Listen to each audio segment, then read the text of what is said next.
এই মুহূর্তের সবথেকে বড় খবর যা আপনারা দেখছেন বাংলা পর্যন্ত ইউটিউব চ্যানেলে, যেখানে সর্বশেষ এবং বিশেষ খবর আপনারা কিন্তু সবার আগে পেয়ে যান। যেখানে আমরা জানতে পারছি বাংলাদেশের প্রধানমন্ত্রী শেখ হাসিনা কিন্তু ইস্তিফা দিয়ে দিয়েছেন। দেওয়ার পরেই কিন্তু ভারতে আশ্রয় নিতে এসেছিলেন, কিন্তু এখানে তাই নিজের মনোযোগ দিয়েই কিন্তু এখানে আশ্রয় নিতে চাননি এবং আপাতত যা জানা যাচ্ছে ভারতে এসে অজিত ডোভালের সঙ্গে দেখা করেছেন এবং এ নিয়ে প্রধানমন্ত্রীদের মধ্যে একটা কিন্তু দিল্লিতে বৈঠক বসেছিল, যেখানে কিন্তু এই জিনিসগুলো নিয়ে আলোচনা করা হয়েছে।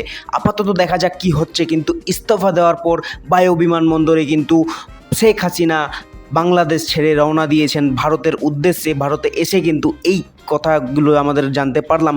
আপাতত আরও খবর যেটুকু জানা যাচ্ছে কোনো সিক্রেট সোর্সের মাধ্যমে যতদূর জানতে পারছি, সেখানে হচ্ছে শেখ হাসিনা লন্ডনে যেতে পারেন এমনই কিন্তু একটা খবর কিন্তু আমরা পেয়ে যাচ্ছি। আপাতত দেখা যাক কী হচ্ছে। ততক্ষণের জন্য আপনারা কিন্তু এই চ্যানেলে এসেছেন, অবশ্যই চ্যানেলটিকে সাবস্ক্রাইব করুন এবং এরকম নিউজ দেখার জন্য সাবস্ক্রাইব করে পাশে থাকুন এবং বেল আইকনে প্রেস করে দিন। আপাততর জন্য কী হচ্ছে আমরা অবশ্যই দেখব।